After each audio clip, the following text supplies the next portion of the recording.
Hello everyone, আসসালামু আলাইকুম। Welcome back to my channel Limas recipe. আজ আমি আপনাদেরকে দেখাবো মান কচুর ডগা দিয়ে কিভাবে খুব সহজেই চিংড়ি মাছ দিয়ে একটা রেসিপি তৈরি করা যায়, সেই রেসিপিটি আপনাদের সাথে শেয়ার করব। তো চলুন দেখিয়ে দিই। এজন্য আমি প্রথমে মান কচুর যে ডগা সেটা কিন্তু 4 ভাগে ভাগ করে নিলাম, এইভাবে খণ্ড খণ্ড করে, তাহলে কিন্তু আমার কাটতে সুবিধা হবে, দেন ভিডিওটাতেও ভালো মতো দেখা যাবে। তো এইভাবে স্লাইস করে নিয়েছি। এরপরে আমি এইভাবে ছুরি দিয়ে এভাবে একটু ধরবো, আর টান দিলেই কিন্তু পুরা কচুর গায়ে যে ডগার গায়ে যে খোসাটা আছে সেটা কিন্তু ছালটা আছে সেটা কিন্তু একদমই উঠে পরিষ্কার হয়ে আসবে। একটু খেয়াল করলেই বুঝতে পারবেন আপনারা। এটা কিন্তু অনেকটা ডাটার মতো, দেখুন একদম পরিষ্কার হয়ে গেছে, গায়ে কিন্তু আর কোথাও কোনো খোসা লেগে নেই। এরপরে এইভাবে টুকরো টুকরো করে এই কচুর ডগাটা কিন্তু এভাবে টুকরো টুকরো করে কেটে নিতে হবে।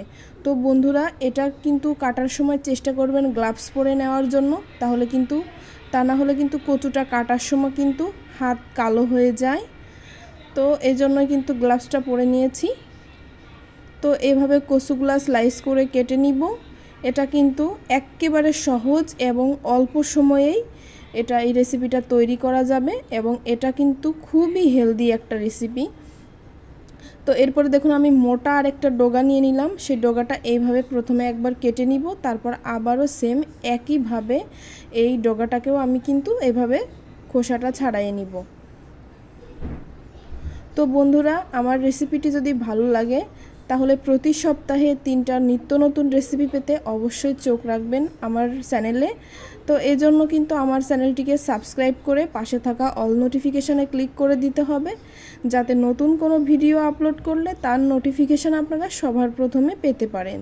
তো দেখুন এই কচুর যে ডগাটা আমি নিলাম সেটাও কিন্তু আমার স্লাইস করা হয়ে গেল এরই মধ্যে।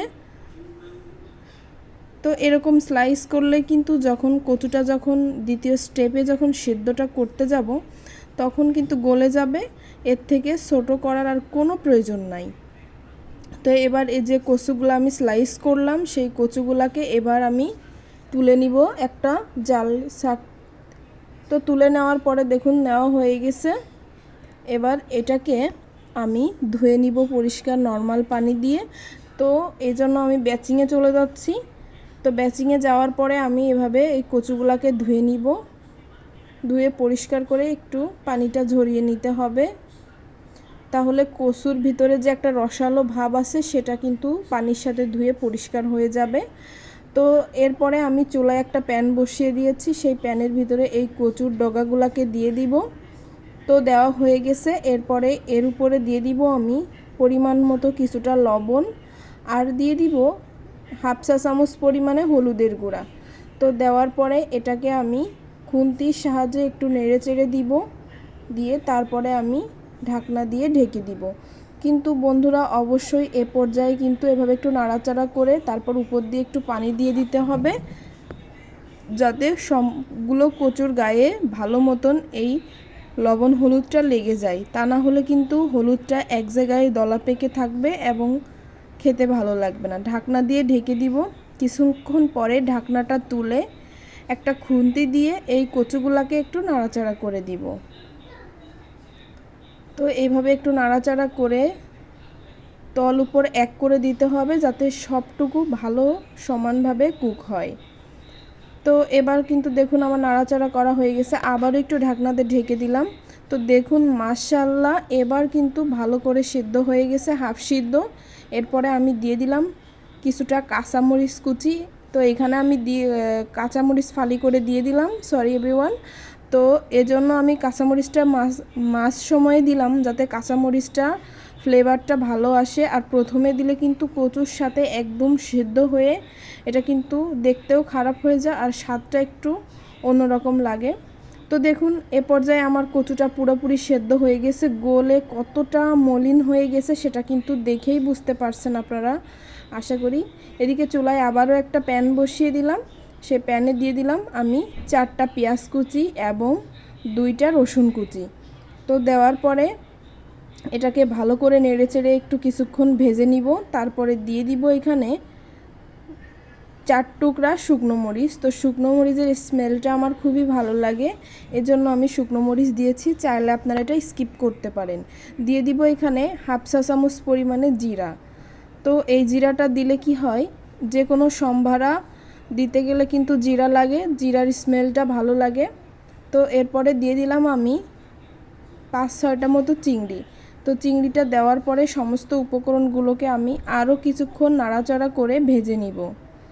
তো দেখুন এইভাবে এই পর্যায়ে চুলার জালটা কিন্তু লো ফ্লেমে থাকবে, তাহলে কিন্তু চিংড়িটা ভালো করে ভাজা হয়ে যাবে। এরপরে দিলাম সামান্য একটু লবণ, কারণ চিংড়িটা এবং এই পেঁয়াজ রসুনের যে সম্ভারাটা আমি তৈরি করছি এটার ভিতরে কিন্তু একটু লবণ না দিলে কিন্তু খেতে ভালো লাগবে না, এজন্য একটু লবণ দিয়ে দিলাম। তো দেখুন আমার কিন্তু এবার ব্রাউন করে ভাজা হয়ে গেছে। এরপরে আমি আগে থেকে যে কচুটা সেদ্ধ করে রেখেছিলাম পানি ঝরিয়ে, সেই কচুটা দিয়ে দিব। দেওয়ার পরে নেড়ে চেড়ে এটাকে ভালো করে এই পেঁয়াজ রসুন এবং চিংড়ির সাথে ভালো করে মিশিয়ে দিব। তো এইভাবে আমি সমস্ত উপকরণগুলোকে একসাথে মিশিয়ে দিব। দেখুন মাশাআল্লাহ কতটা সুন্দর লাগছে দেখতে, আর খেতেও কিন্তু এটা খুবই মজা হবে। তো আপনারা কিন্তু বাসায় একবার ট্রাই করবেন নিশ্চয়ই এই রেসিপিটা, এবং কমেন্ট বক্সে আমাকে জানাবেন আপনাদের মতামত যে আমার রেসিপিটা কেমন লাগলো। আর আপনারা কোন ধরনের রেসিপি চান অবশ্যই কমেন্টে আমাকে জানাবেন, আমি চেষ্টা করব সেই ধরনের রেসিপি আপনাদের সাথে শেয়ার করার জন্য। তো দেখুন এইভাবে কিছুক্ষণ পর পর নাড়াচাড়া করতে হবে, যাতে এই কচুর ভিতরে যে একটা রসালো ভাব আছে সেটা যাতে একেবারে শুকিয়ে যায়। আর এটা কিন্তু দেখুন এইভাবে কিছুক্ষণ জাল করে নিতে হবে। তো এইভাবে দেখুন আমার কিন্তু কচুর ভিতরে যে একটা রসালো ভাব সেটা কিন্তু প্রায় শুকিয়ে আসছে।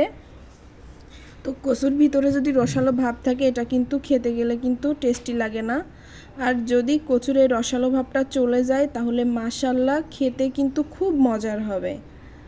তো এই রেসিপি আমার খুবই পছন্দের একটা রেসিপি আপনাদের সাথে শেয়ার করলাম। তো দেখুন ফ্রেন্ডস, এ পর্যায়ে কিন্তু আমার কচুর রসটা কিন্তু একদম শুকিয়ে গেছে এবং এটা কিন্তু পারফেক্টভাবে তৈরি হয়ে গেছে এই রেসিপিটা। এটা কিন্তু গরম গরম ভাতের সাথে অসম্ভব মজার হয়। তো এ পর্যায়ে ফ্রেন্ডস আমি এটা একটা প্লেটে তুলে নিব। তো তুলে নিয়ে তারপরে এটা আমি আপনাদেরকে দেখিয়ে দিচ্ছি কতটা সুন্দর হয়েছে। এর লুকটা যতটা সুন্দর, খেতে কিন্তু খুবই মজার। এটা কিন্তু বাচ্চাদের জন্য খুবই পুষ্টিকর একটা রেসিপি। তো অবশ্যই আপনারা বাসায় একবার ট্রাই করবেন। ধন্যবাদ সবাইকে, ভালো থাকবেন।